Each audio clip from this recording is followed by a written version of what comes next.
अस्सलाम वालेकुम जी स्टूडेंट्स। आज का जो हमारा टॉपिक है वो एक बहुत ही इंपॉर्टेंट टॉपिक है जीआईटी में, पेप्टिक अल्सर। पेप्टिक अल्सर में से लाजमी तौर पे जो है एग्ज़ाम के अंदर क्वेश्चन आता है। अब इसमें देखें अगर कि लिखा हुआ है it occurs in the part of the GIT which is expose to the gastric juice. ये किसी भी जिस्म के ऐसे हिस्से में हो सकता है जो जिसका एक्सपोजर जो है गैस्ट्रिक एसिड या फिर गैस्ट्रिक जूस के साथ होता है, ठीक है। वो स्टमक भी हो सकता है, वो ड्यूडिनम भी हो सकता है, और जो इसका एग्जैक्ट कॉज है वो हमें क्लियरली अभी पता नहीं है, ठीक है। वो अननोन है जो एग्जैक्ट इसका कॉज है कि किस वजह से पेप्टिक अल्सर जो है वो हो रहा है, ठीक है। लेकिन इसके अंदर हमारे पास कुछ फैक्टर्स आ जाते हैं, उनके अंदर जब इम्बैलेंस होता है उस वजह से ये कॉज करता है, इतना अभी मालूम है, ठीक है। इसमें एग्रेसिव फैक्टर्स होते हैं और डिफेंसिव फैक्टर्स होते हैं। एग्रेसिव फैक्टर्स में हमारे पास जो है HCl आ जाता है, पेप्सिन आ जाता है, बाइल आ जाता है। डिफेंसिव फैक्टर्स जो है हमारे पास उनमें सोडियम कार्बोनेट, प्रोस्टाग्लैंडिन्स और म्यूकस की वजह से ये कॉज होता है, ठीक है। उसके बाद गोल्स जो हैं हमारे पास पेप्टिक अल्सर थेरेपी के, उसमें हमारे पास आ जाता है पेन को रिलीव करना, हील करना इन्फेक्शन को, और to prevention of complication of ulcer healing, ठीक है। अब इसके कॉजेज अगर आप लोग देख लें तो main causes of the peptic ulcer, सिर्फ दो कॉजेज हैं मेन जो कि पेप्टिक अल्सर कॉज करते हैं, ठीक है। इनमें हमारे पास infection with the gram negative bacteria H pylori जिसमें आ जाती है, और जो सेकंड पॉइंट है इसका due to the use of NSAIDs. अब जैसा कि बच्चों आप सबको पता है non steroidal anti inflammatory drugs होती हैं, इनकी वजह से जो प्रोस्टाग्लैंडिन है उसकी जो लेवल है वो डिक्रीज़ हो जाता है, और जो HCl का लेवल है वो इंक्रीज़ हो जाता है, जिसकी वजह से हमारे पास पेप्टिक अल्सर कॉज हो जाता है, ठीक है। और इस सब सिनेरियो की वजह से हमारे पास डैमेज का जाता है, म्यूकोजल सेल्स जो होते हैं वो डैमेज कर जाते हैं, किस वजह से HCl की सिक्रीशन इंक्रीज होने की वजह से।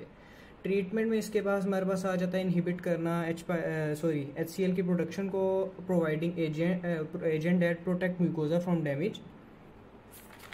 एंड नेक्स्ट अगर आप लोग देख लें तो ऑलरेडी आप लोगों ने पढ़ी हुई है जो कि है classification of peptic ulcer drugs.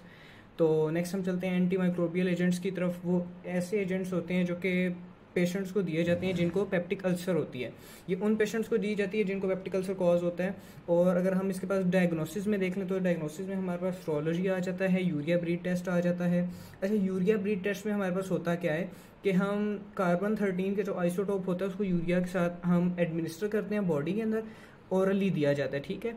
यहाँ पे ओरली आता है। अच्छा, ओरली दिया जाता है, इसकी वजह से हमारे पास ये होता है प्रोडक्शन ऑफ यूरिएज की जो प्रोडक्शन है वो H पाइलोरी की वजह से इंक्रीज कर जाती है, ठीक है।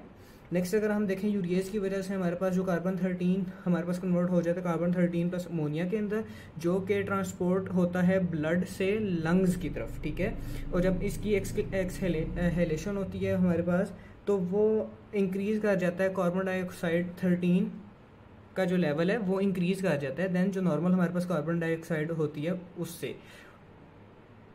अच्छा, नेक्स्ट अगर आप लोग इनकी ट्रीटमेंट थेरेपीज़ को देखेंगे तो हमारे पास दो तरह की थेरेपीज़ होती हैं। एक हमारे पास ट्रिपल थेरेपी होती है और एक हमारे पास क्वाड्रुपल थेरेपी होती है। ट्रिपल थेरेपी में हम प्रोटॉन पंप इनहिबिटर, क्लेथ्रोमाइसिन और अमोक्सिसिलिन का यूज़ करते हैं, ठीक है। क्वाड्रुपल थेरेपी में हम metronidazole, tetracycline, proton pump inhibitors और हमारे पास CBS का यूज़ होता है। थेरेप्यूटिक यूजेस अगर हम इनके पास देख लेते हैं, हमारे पास पेप्टिक अल्सर होता है, एक्यूट स्ट्रेस अल्सर होता है, जर्ड होता है, और हमारे पास जोलिंगर एलिसन सिंड्रोम होता है। अब इसको डिटेल से डिस्कस करते हैं। तो हमारे पास पेप्टिक अल्सर में ये होता है कि हमारे पास जो H2 रिसेप्टर एंटागोनिस्ट हैं वो यूज़ किए जाते हैं treatment of gastric ulcer and duodenal ulcers के तौर पर उसको यूज़ किया जाता है, ठीक है। री अकरेंस इनकी कॉमन होती है अगर इसके अंदर हमारे पास H पाइलोरी प्रेजेंट होता है। और नेक्स्ट अगर हम देखें तो हमारे पास जो अक्यूट स्ट्रेस अल्सर आता है वो स्पेशली उन पेशेंट्स में होता है जो कि ICU में होते हैं, और HCl की जो प्रोडक्शन होती है अक्यूट स्ट्रेस अल्सर की वजह से वो हमारे पास इंक्रीज हो जाती है, ठीक है।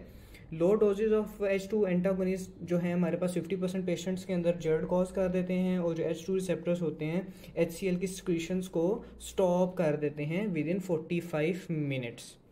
एंटासिड्स को अगर हम देख लें तो ये मोर क्विकली और इफेक्टिव हैं न्यूट्रलाइज करने के लिए HCl को, लेकिन इसका डाउनफॉल ये है कि ये हमारे पास टेम्परेरी एक्ट करते हैं, या जो इनका एक्शन होता है वो टेम्परेरी होता है।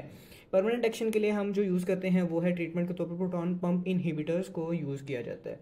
जोलिंगर रिलेशन सिंड्रोम में अगर हम देख लें हमारे पास, तो गैस्ट्रिक हाइपर सेंसिटिविटी स्टेट है ये एक, और गैस्ट्रिक ट्यूमर इसमें प्रोड्यूस हो जाता है। ठीक है, स्टेट में हमारे पास गैस्ट्रिक ट्यूमर्स जो होते हैं वो प्रोड्यूस होते हैं, जिसकी वजह से हमारे पास गैस्ट्रिक की जो सिक्रीशन है, गैस्ट्रिन की सिक्रीशन इंक्रीज हो जाती है, और गैस्ट्रिन की सिक्रीशन इंक्रीज होने की वजह से HCl की जो प्रोडक्शन है वो इंक्रीज हो जाती है। नेक्स्ट पर आप लोग अगर देखो प्रोफाइलेक्सिस ऑफ एस्पिरेशन निमोनिया, इसमें हमारे पास ये होता है कि H2 ब्लॉकर्स जो हैं वो दिए जाते हैं प्रोफाइलेक्टिकली, जो कि मेजर करते हैं to represent the risk of aspiration gastric acid. अब हमारे पास अगर यूटिकारिया को देख लें, इसमें हमारे पास ये होता है कि जब H1 रिसेप्टर्स रिस्पॉन्ड नहीं करते H1 एंटागोनिस्ट के साथ, तो हम क्या करते हैं H2 एंटागोनिस्ट को यूज़ कर देते हैं। ठीक है, अगेन यूटिकारिया में क्या होता है हमारे पास, अगर H1 रिसेप्टर्स जो हैं वो रिस्पॉन्स नहीं देते H1 एंटागोनिस्ट के साथ, तो हम क्या करेंगे H2 एंटागोनिस्ट को यूज़ कर लेंगे। ठीक है, एडवर्स इफेक्ट अगर हमारे पास यह देखा जाए तो स्मिटिडीन में हमारे पास जो है, स्मिटिडीन एक्ट करता है नॉन स्टीरॉयडल एंटी एंड्रोजिन के तौर पे। ठीक है, नॉन स्टीरॉयडल एंटी एंड्रोजिन के तौर पे। ठीक है, इसमें हमारे पास क्या हो जाता है, ग्लेक्टोरिया कॉज कर देता है, गाइनिकोमेस्टिया कॉज कर देता है, और CNS पे जब ये एक्ट करता है तो हमारे पास कन्फ्यूजन, मेंटल इलनेस कॉज कर देता है, इनहिबिट कर देता है मेटाबॉलिज्म को, और इनहिबिट कर देता है साइटोक्रोम CYP450 एंजाइम को, ये हमारे पास इनहिबिट कर देता है। ठीक है, और हमारे पास जो वारफरिन है, फिनाइनटोइन है और क्लोपिडोग्रिल है, इंटरफेयर किए जाते हैं। इनका इंटरफेरेंस जो होती है एसिड ड्रग अब्जॉर्प्शन के साथ होती है, फॉर एग्जांपल कीटोकोनाजोल।